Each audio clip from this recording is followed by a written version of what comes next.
It's actually a church college there at that time. And my brother had gone a couple of years and was teaching grade school. And I thought, well, gee, I don't have anything to do, so I'll do that. So I went to school for a couple of years and went out and taught rural school for a couple of years. Had 15 to 20 students in the rural school. And I just had a 2-year certificate, just short time certificate. So after my certificate was up, I thought, well, President Roosevelt, FDR, had set up a program where men could enlist for a year, get a year's enlistment in, and then get out. Of course, later found out later that they never did get out at that time until Sounded good. Into the war, right? But I went ahead and decided, well, I'll take my physical and get that year over with. And during the physical, doctor asked me if there's anything else wrong with me, and somewhere in the track meet I'd injured in my hip, and it didn't bother me walking really, but if I raised my leg up and put it back down, it'd pop real loud. And the doc said, oh my goodness, he said, you won't be able to march with that, and I agreed with him. So then I didn't pass physical. That means then I got something I need to do. Went back to Tarkey College and renewed my certificate for a year and got a job teaching the school where I graduated from, the rural school. Yeah. We lived out in the country, no houses around there, so bought a little mobile home about 7 foot wide by 18 foot long from the gypsies that were in the area, and moved it on the school ground and had a great time. Yeah. So when Pearl Harbor came around, that was on a Sunday, and I had a battery radio, but the batteries run down. So we knew nothing about it until when the students came. When the students came, they said that Pearl Harbor had been bombed. Well, we spent the day then trying to find out who she was, you know. Never heard of Pearl Harbor before. Yeah, yeah. But then, of course, I knew as soon as school was out, I was exempt until school was out. Yeah.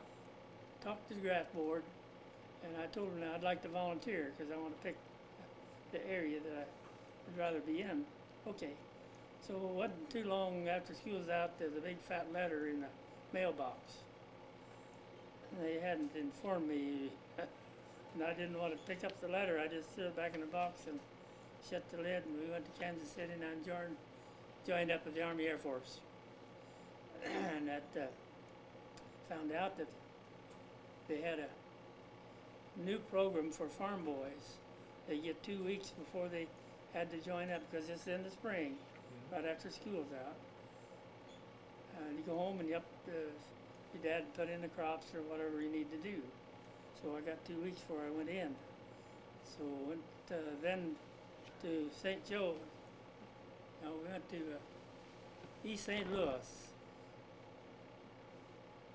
and had my training, what we call that, boot camp. And when I signed up down there, they said, hey, we got a new deal.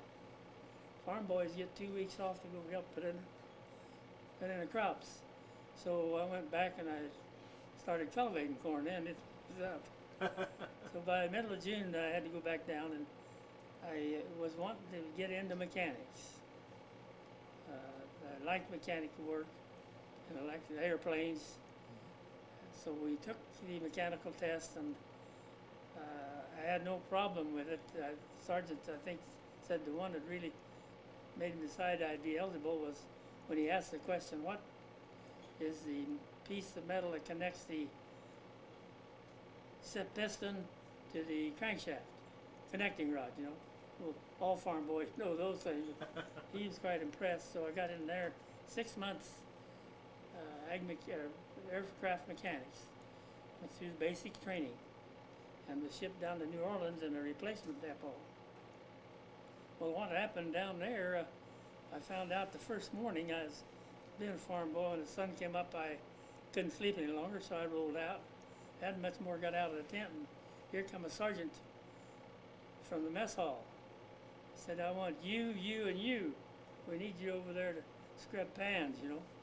So I never did find me in the tent after that. But I messed around and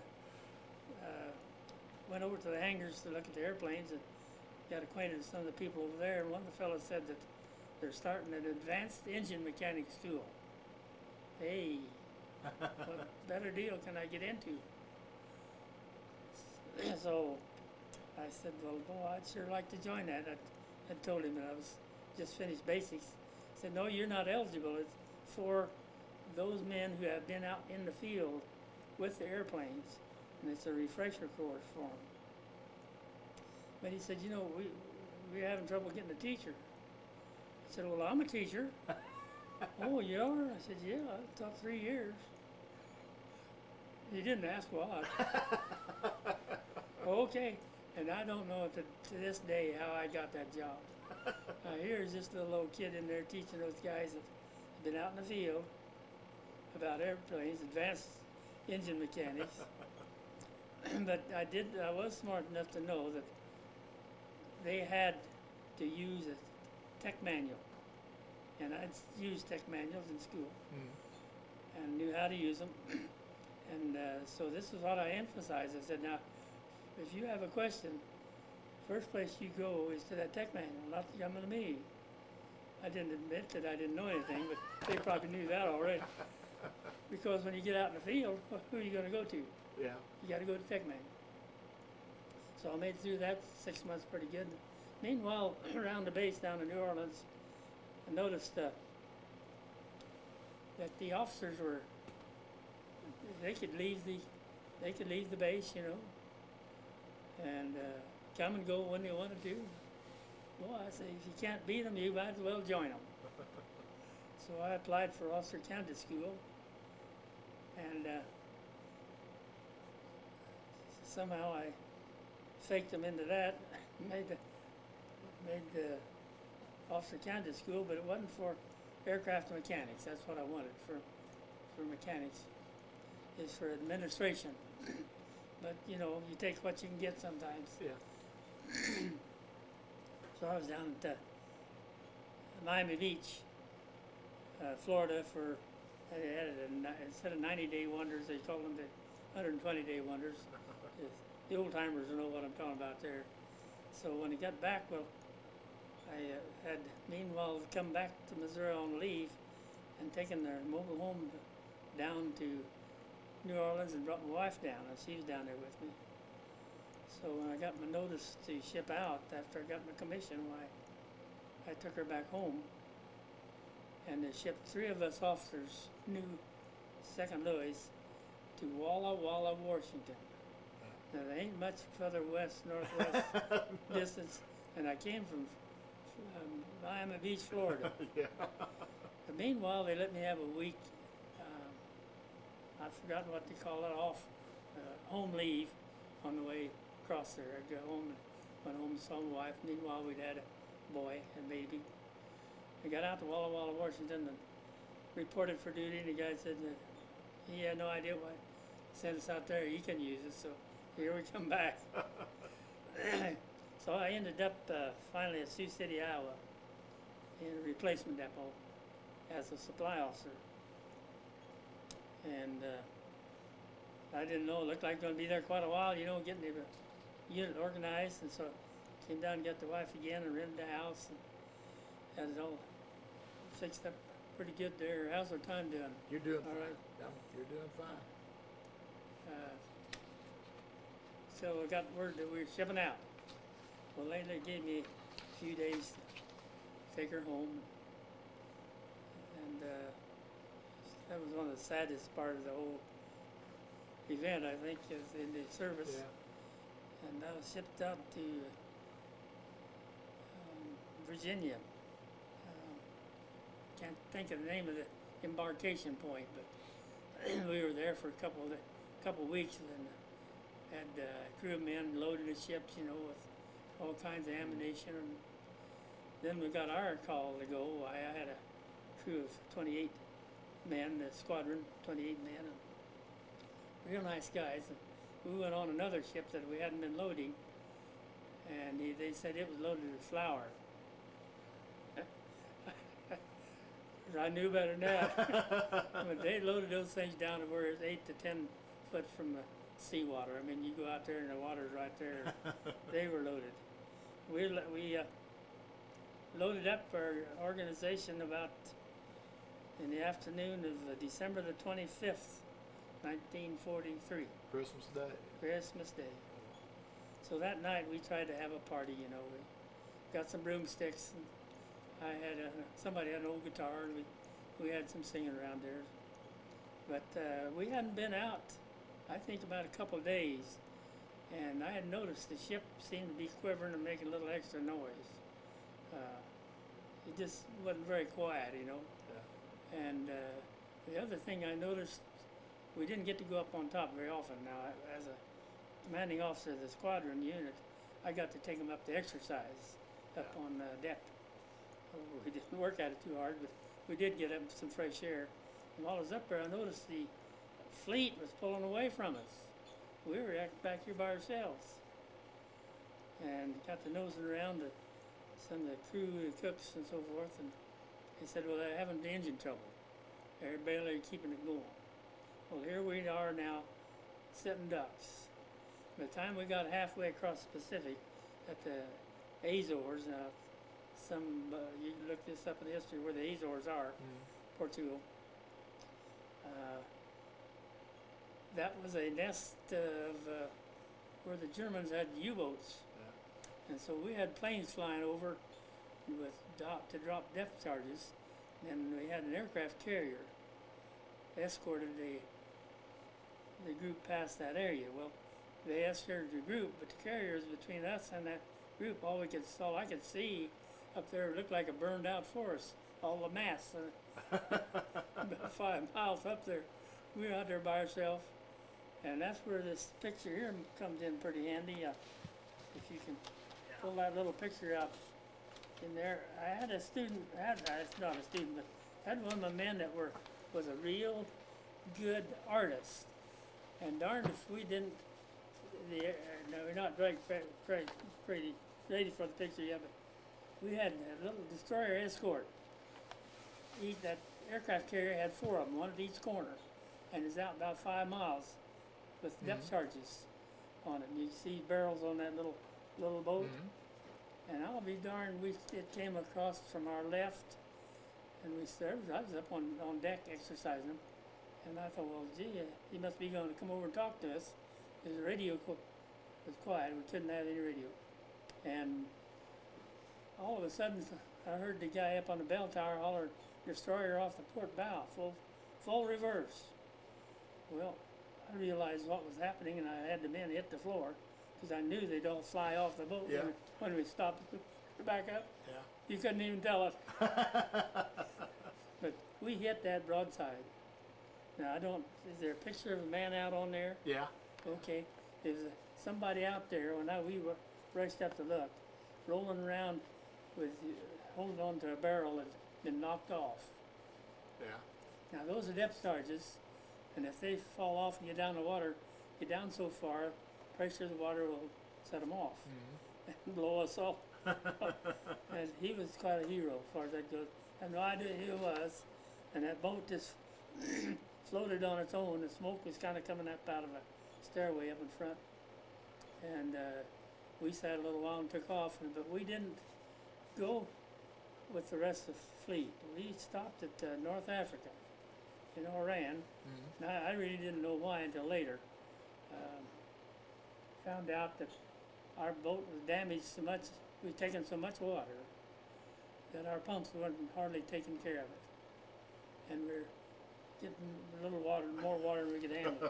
So they stopped and repaired it. And that week or two that we were repairing it, we just set out on the, set up tents. And I scrounged up boards and went over to farmers and got straw to make mattresses and all that kind of thing. And I don't recall for sure, I think about 10 days took to repair it. And we got word that that fleet that we were with had gone through into the Mediterranean Sea there by the Rocky border. Mm-hmm. Went around below Italy and went on the east side of Italy, up about halfway up to a harbor called Bari Harbor. There's a little spur on Italy, has a little spur about halfway up on the east side, and that Okay. harbor's in there. And they got bombed by the Germans one night, and they lost a hospital ship and a couple others. So that accident was really a godsend to us, maybe, we don't know Yeah. sure. Yeah. But we went through the Straits of Gibraltar and went up on the west side of Italy. We went between the toe of Italy and Sicily. Mm-hmm. We went through there, went up along the west side in pretty stormy weather. And we got up to name the town now. What the? Not Naples. Naples. Naples, just on the area there. And there's a little harbor south of Naples called Pozzuoli. And we pulled into that. Well, we had no equipment to unload. See, you know, they have loading barges, or you unload on a dock or something. Yeah. No docks in there, nothing. And we were there about 3 days, and the boys storming, and we see the boats going by our harbor, some of the personnel boats, and the nurses hanging on the side, throwing up, you know, and it's kind of sad. Yeah. They're going on up to the area where we had a battle on the north, and we could hear the shooting and see the flashes. But finally, about 3 days, we got taken off and we got to stay in the oh golly, library of Naples University. Oh yeah. That's real neat, right? Yeah. Yeah, did you ever sleep on a marble floor with the windows all broken in the wintertime? It was a little cold, huh? I'd rather been out in the dirt, I Yeah. think. At least we're dry. Yeah. So we got stationed up there, not too far from, well, went across the boot, the east side, and near a town called Manfredonia. Between Manfredonia and there was a wildlife preserve that was Mussolini's private hunting ground.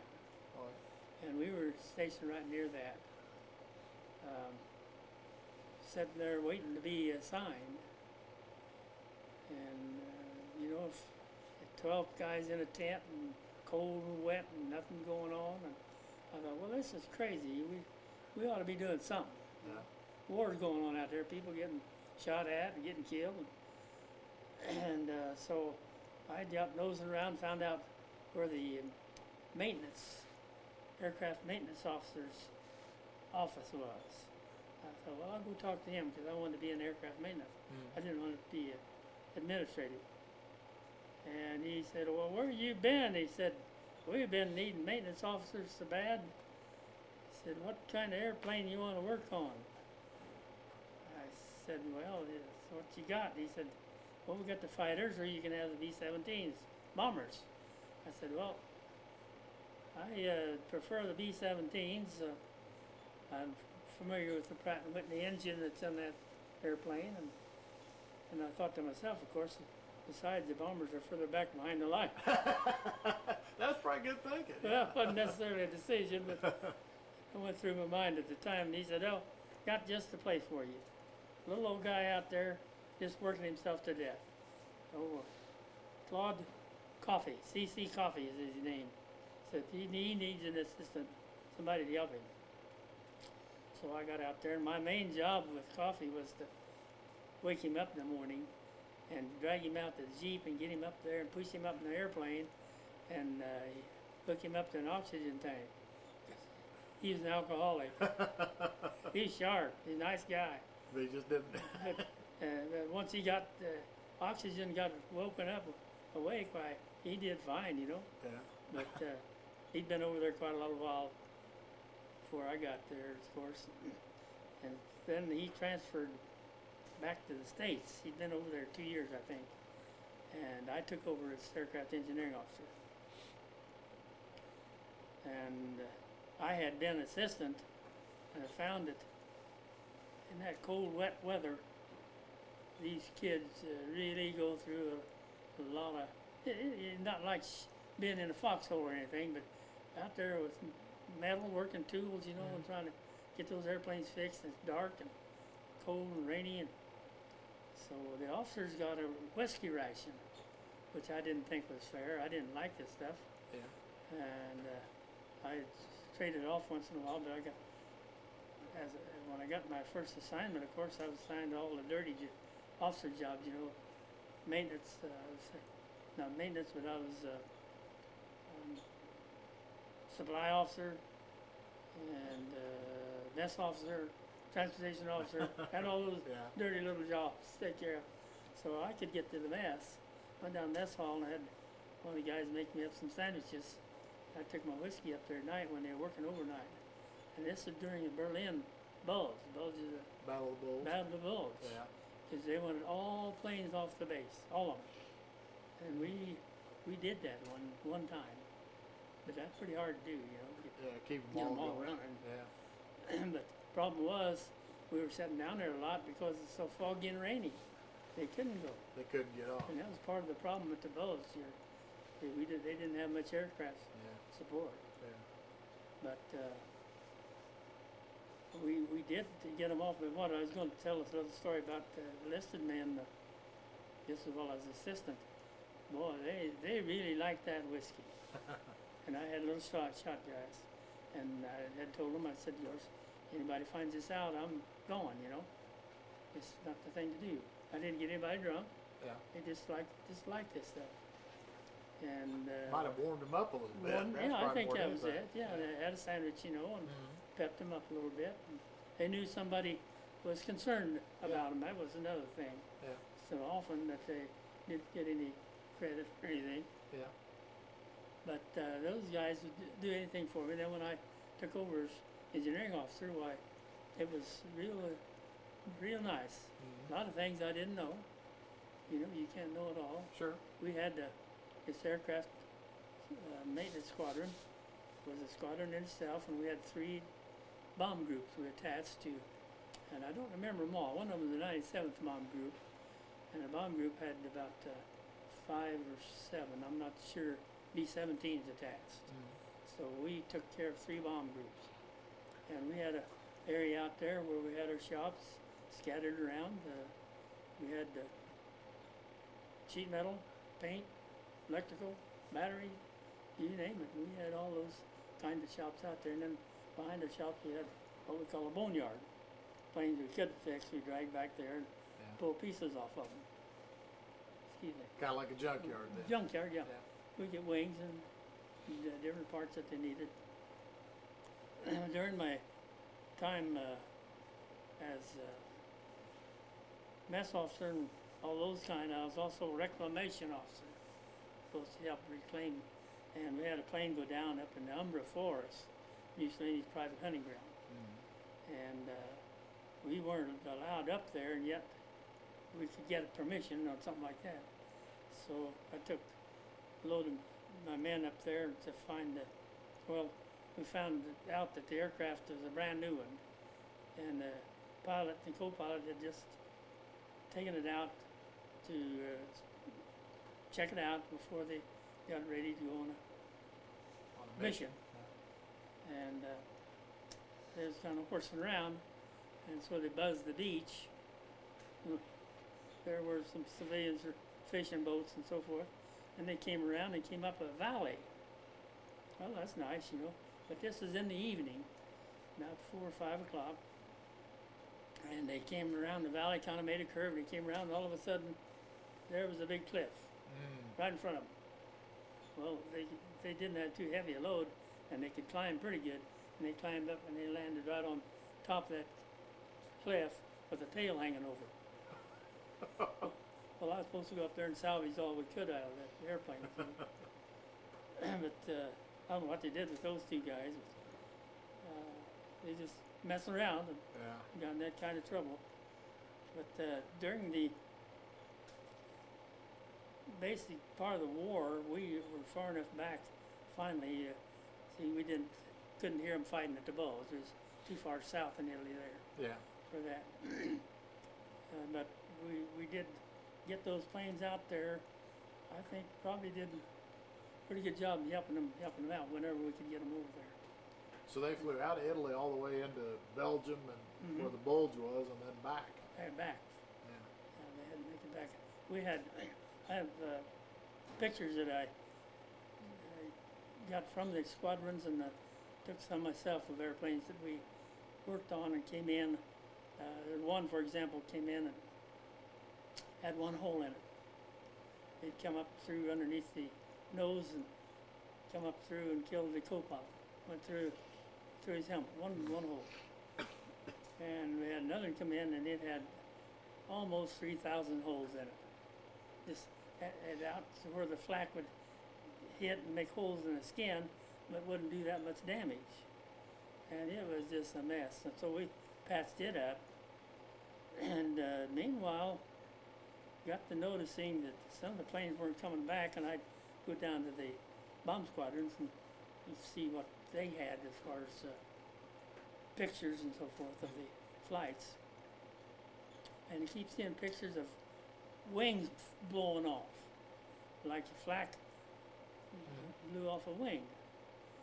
And well, that might be logical. However, our gas tanks were lined with rubber, weren't supposed to leak. They're supposed to be leak proof.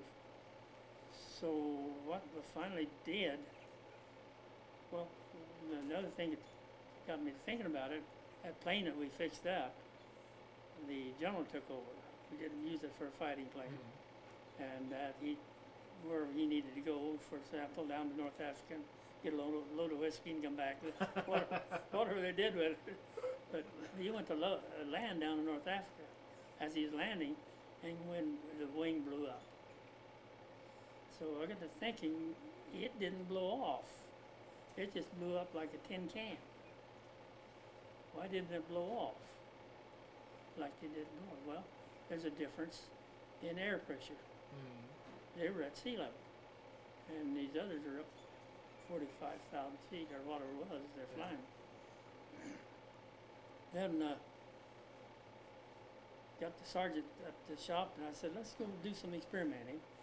Somehow we're not venting all the fumes out of those wings. The wings had vents right alongside the ship, the louvers alongside the ship on the wings. And so went up, and he took a can of smoke. I don't know why we had a can of smoke along, but he took a can of smoke and squirted in one of the wings. And he didn't, just one's all we need to check anyway. And we got to noticing that very little smoke would come out. Very little come out. And when we landed, it was full of smoke. So what we decided that we needed something to pull it out further away from the aircraft. And on the end of the wing, there's the end that is riveted on, about 3 by 4 size, fairly small. And you cut the rivets off and put louvers on top of that. And we put one of those on, and we took the smoke and put in one wing that didn't have it, and put one wing that did have it. And well, the wing that we put those louvers up there just clears the belt. So we knew we'd had the answer. And so I reported it to the group aircraft maintenance officer higher above me. And he took it and sent the information to Washington, D.C., and they grounded all the planes, all the bombers temporarily. He got that on there. How am I running out of time? Nope, you're doing fine. Keep going. How long have we been? About 20 minutes? Yeah, you're doing fine. But they we went right to work then and put grooves and louvers in both wings out the end there, and that solved the problem. I don't think they ever had any wings blow off after that. They had them shot up and that kind of thing, but as far as the wing just blowing off like a cigar, they never didn't have anything like that, and that was fine. But I didn't get credit. We didn't get credit for it. That the maintenance officer got made me a little unhappy. Sure. And we had a plane go down across east of Bari, across in Yugoslavia. whatever that, what's that Straits of, there's an ocean, little body of water there, but anyway, Yugoslavia. Dardanelles, maybe? No, it was, but Yugoslavia was with the Russians. They weren't really on our side. I mean, they cooperated some, but we really didn't get much out of them. So he loaded a wing in an airplane and took a wing over there. That's all that plane that went down needed was a wing. And they put it on there. And as far as I could ever find out, they never heard from them since. They started flying back and they disappeared. Huh. So I guess I lucked out in that particular exercise. Yeah. I might ought to take a drink of water here. You're running a little out of gas. This was along the latter part of the war. It was getting pretty well along. And about that time, somebody put out a order that we need to reorganize our 324th Air Service Group, or squadron. That's what we named the squadron, 324th. And why they wanted to reorganize it, I really don't know for sure. The war was about over, or we thought it was, but we didn't know. Of course, they're still having a problem with the Battle of the Bulge up there. They're still fighting. So we took the 324th Squadron, and they took the headquarters part and made a headquarters squadron from it. They made it a group, 324th Group, which is the next size organization from a squadron. And so they made had about 3 different squadrons in the group, like the administrative squadron and that kind, and again had the service squadron, which is the one I was, and then put me in as commanding officer of that. So I got another promotion about that time to captain. I went over as a second lieutenant, made first lieutenant, and made captain before I came back. Soon after that, I can't think any event especially happened in there. Soon after that, they decided that they just dispose of the whole unit, group, squadron, and all. And so we went to work and got all of our paperwork and got some barrels, went out there and burned all the records that you could. One of the guys joked, he said, well, I had to make a copy of everything before I burned it, but I don't think he did really. I think he did. So meanwhile, though, we had the equipment, had Jeeps. I had my own Jeep. I might tell you just a moment about that. This little Jeep, the kids fixed it up for me pretty good. They took tires off of the prop, they call them prop dollies or prop dolly, or what are they all around, like a trailer. Yeah, like a trailer. Yeah. They took the tires. Each one of them had 2 tires on it, and they took the tires off that and put on my Jeep. And these were regular commercial or civilian type tires. Now, I don't know if you know, during the war, the Jeep had kind of a knobby tire, real rough riding knobby tire. They worked all right if you wanted to go down and pull out in the hills. But then we found out in the field there an old Italian car called a Fiat. Yeah. They still make them. And I went out there with my tape measure one day, and it was a wheat field. Drove out there, done some measuring, and by golly, the width of it was just right. The back came back like a little car, you know. Had a back glass in it. But, no, the length was just right. The width was 4 inches too narrow. I thought, well, I don't know. So I went back and talked to the boys in the sheet metal shop. No problem. So they went out and hauled it up there, and they ripped it in the middle and put a 4-inch strip in there. They set that down on the Jeep and put a little door in the side, and took some plexiglass off the nose of the junk airplane, but little vents out there at the side, you know. It's like air conditioning. Yeah, had it fixed up real nice. And I might tell about an event up in the forest, Umbra Forest. It was a little bit dangerous up in there, and our soldiers would go up there and shoot the deer. And so they finally put a stop to that. But the deer weren't much bigger than a dog. They're just a little bitty thing. I never did shoot one, but I saw one time. But the people that lived up in that area didn't think much of they're Italians. They weren't Americans. Right. And it's a little bit scary. Well, what was happening was people go up in there, they would block the road and then go hide. And when they have to get out and go find some help or something so you get the Jeep by, they'd strip the Jeep and shove it off the mountain, you know? Yeah. And I'd heard about that, so, and they wouldn't let us carry weapons, but I carried a flare gun. I don't know if you've seen a flare gun or not, but they're a fairly big barrel, and they put a cartridge in there, kind of like a firecracker. And I carried one under the seat. Thought, well, I won't kill anybody, but it might scare them away and at least light up the area. Yeah. So coming back, there was a tree cut down, fell right over the road. And I knew it wasn't an accident. Mm-hmm.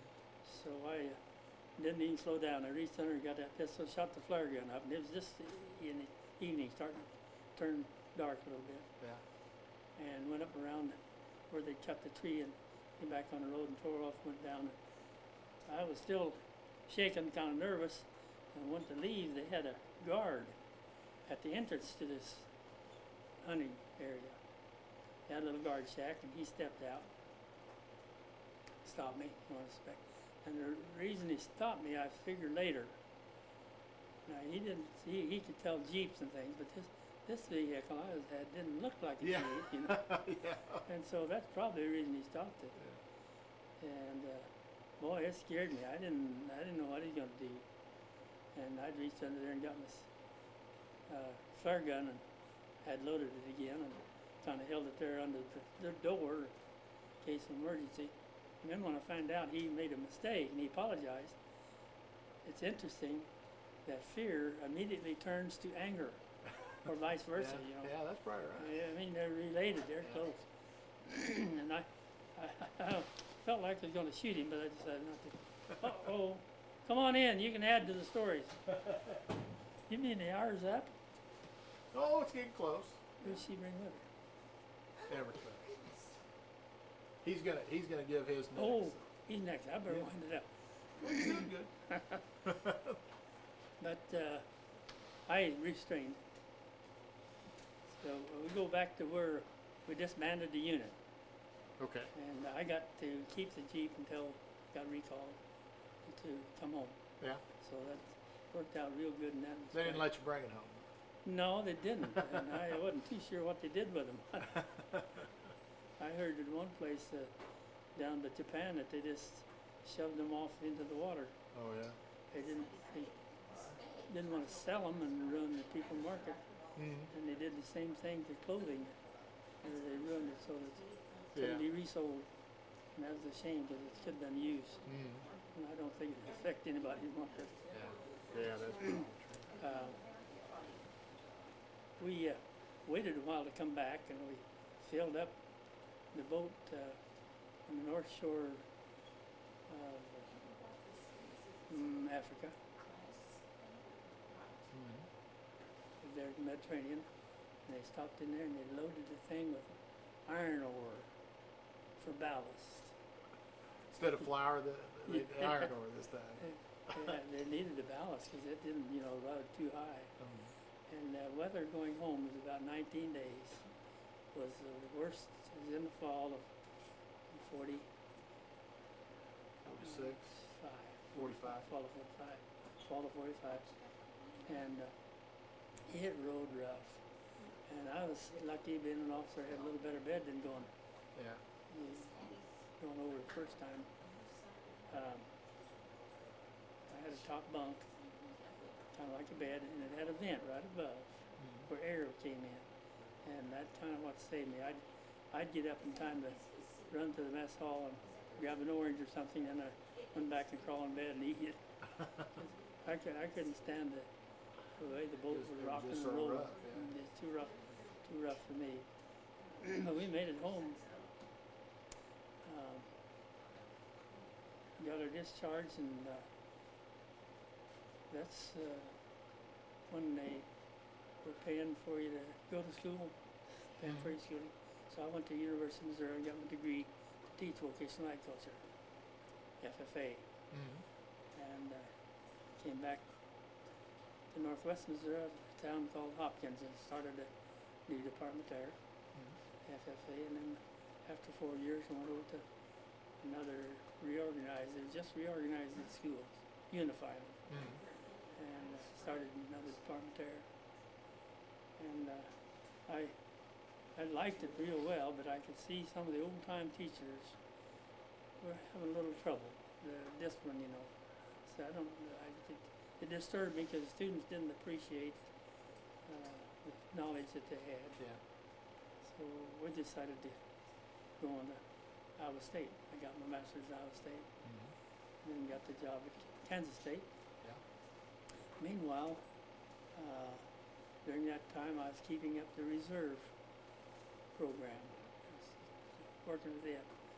So now, can we bring her over here to You introduce betcha her? we can. Come here. I want to introduce Tina. No, I'm serious. No, it's You got it. Go sit on the floor. nobody's going to see it. Everett's waiting. Everett's waiting. Everett who? Budenbender. Who? Everett Budenbender. Boonbender? Hi, Everett. I don't know. Oh yeah, here, sit down here and you look fine. Now you can't yell. We got you on camera anyway. Yeah, this is whether Tina. you want to be or This is not. Tina. She took care of things while I was gone. I mean, there's a lot of stories she could tell, but I don't know if she wants to do it now. Okay. Okay. Now, State? you're going to tell me about your brothers. Yeah, well, I stayed with the reserve unit, and then we'll finish up with Okay. the brothers. The reserve down at I got with the reserve unit at Iowa State and got promoted to major. And down to Kansas State, my boss, not my boss, my coworker, Colonel Lipper was a colonel with a reserve unit in Kansas City. He said, "Why don't you come and join us?" So that worked out real great. And I took over a squadron there and got promoted, and they did some changing and got moved around, and finally I got my time was up when the date on that there book. We looked at that. There, let's get a I picture. don't know if he held it up there.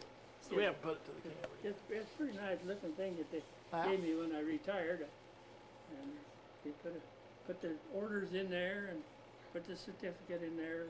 I don't know if that's readable or not. Can you read it, Mike? Yeah. You can. Yeah, we don't need to read it all.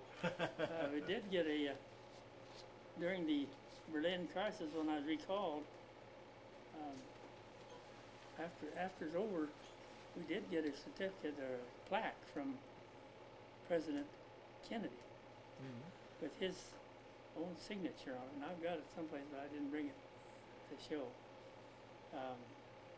That pretty well takes care of the war years. I put in a total of 5 years active duty, and one of them was recalled, and then the rest would be a total of 31 years active duty and reserve time. In the meantime, I'd gotten promoted to full bird. I go back to the family. I had it was in a family of 7 boys, and I was the middle one.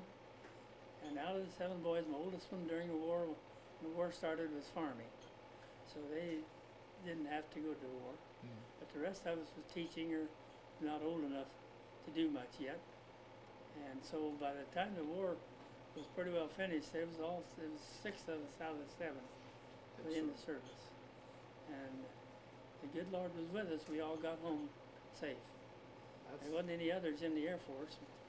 I had a brother in the Navy that tried to talk me in the Navy, and I didn't like them, their waves. You had enough of this ocean just going back and forth. That's for sure. What else have I left Well, out? you did a great job. What about family after your family? Yeah, my son Larry was born during the war, and then I was at the University of Missouri. Daughter Martha was born, and I may need to help Tina Let's see, Ron came along. He was born in '51. Hopkins, Missouri, yeah. Okay. I know when he was born. You know when Ron, well, That's your age. Well, I know what year he was born anyway. Martha's born in '48. Yeah. And then Debbie is the only one that's not a native Missourian. She's Kansas. She was born in Kansas. Yeah, we came to Kansas in '57, and she was born in '58. Okay. That ought to do it, huh? That ought to do it. Because while I didn't serve during wartime in the Atlantic, that I'd gone down to Chile, and we picked up a load of nitrates. You know, the same stuff that they used to blow up the building, the federal building in Oklahoma City. And we had a shipload of it. And so the captain said, "Look, boys, you know, I know a little bit about chemistry. I know this stuff will explode. I don't know how to make it explode, but I know that it will explode. Everything is there." And we said, "Okay." He said, "If it will explode, where's our $10 a month bonus for carrying explosives?" "I don't care about that." He said, "This stuff will explode." Well, at the time, we didn't know how to make it explode. Then 2 years later, there's a ship loaded at Texas City, and it did blow. And I think it leveled everything for 5 blocks around. It was explosive. But now then, we know how to make it explode. And you just mix it with diesel oil or something, and then set it off with a charge, and it will explode. So they use that now for rock quarries and everything. But at the time, we didn't know how to make it explode. We'd take a handful of it, you know, we hit it with a hammer, it wouldn't explode. You know, we'd try to burn it, it wouldn't burn. We tried every way we could think of to try to make the thing explode, but we never thought to mix a little oil in it, and that will set it off. But so we unloaded that nitrate then in France, and so I had the opportunity then.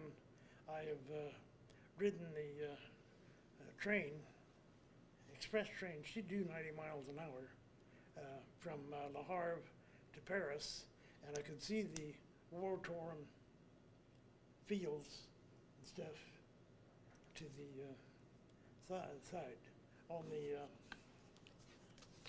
So I saw not war, but I saw the effects of war there. But then I sailed to Amy Lowell, which here we took a load of trotting. This is another spearhead jump. She was going already headed for out to sea. I cast off and was headed out for sea, and she needed another hand, and so I took her and went to unloaded at Venice, Italy, but and I can't remember the name of the town, but we put in one of the towns in port towns in Italy, and everything for a mile back from the shore was almost completely demolished. No house had a full roof on it, and people were living there. They had to live somewhere, so they'd patched up those quarters and were living in them. So there again, while I didn't see any actual combat or anything there, I was able to observe the effects of war.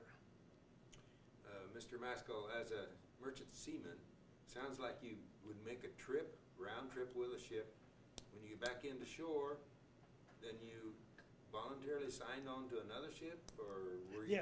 Yes. I have a poster that this guy got his sea bag over your shoulder, and determined look on his face, and he said, "You bet I'm going back to sea." Yes, that, now, you mentioned then when we signed off and paid always paid in cash. And then we were on our own. By contrast to the Navy, you know, the Navy would had their clothes furnished. We got room and board, of course, but the Navy had their clothes furnished, and when they were given leave of absence, their pay went right on. In contrast with merchant seamen, once you signed off and got your pay, that was it. You were on your own, no more pay until you signed on another ship. What did you do after all this ocean going as a, Well, when you come back to Kansas then? a couple of times I came back to Kansas. In '46, I was on the Petersburg Victory then, I think, and there's a general strike and I was at Portland, and I didn't go back to sea, although it seems like I did. That's been years ago, and because we had put on 1 million board foot of lumber on her, and I have some memory of getting it unloaded, so I must have sailed further. I'm trying to ask what you have done after your service on the sea. And what I did? Yeah. Well, You're called it. okay, I went back to college, and then I came back after the Korean conflict, and wrote for a short time for the Kansas City Star, and then had the opportunity to work for Grover's Telegram, which was a livestock newspaper. We covered the markets when Kansas City had a stockyard, and it was a good daily newspaper. It was the only daily newspaper that the Amish or the Mennonites were allowed to read, because never in anything in the Drover's Telegram would disturb their sensitivities. That What else did you do? You were a journalist then. You were a journalist for the newspaper. Yes. Then I worked there at Drover's for a few years, and then returned to Westmoreland. My wife's family, her grandfather had bought into the Westmoreland Recorder, the Great Moreland Religious News Weekly, as he always referred to it. Had bought into it in 1885, and so it was still in the newspaper then in the early 50s, when I was working for Drover's Telegram, and then returned to Westmoreland and edited the Westmoreland Recorder for 27 years. Of course, edited, that means you do everything, linotype operator, makeup, whatever.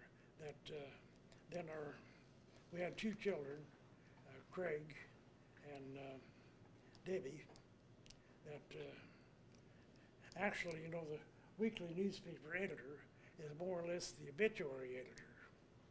And so Craig then was the son of obituary editor. Well, we'll end with that joke, Dr. Maskell. Thank you very much for your coming in to do this interview. Okay. Westgate of St. George, Kansas. Mr. Westgate, would you state for our records your name? Myron Westgate. Your address? 12815 School Creek Road, St. George, Kansas. The branch of service you served in? The first branch I served in was Navy, and the second branch I served in was the Army. The highest rank you received in both the Navy and Army? Highest rank was a private, and in the Navy it was Seaman second.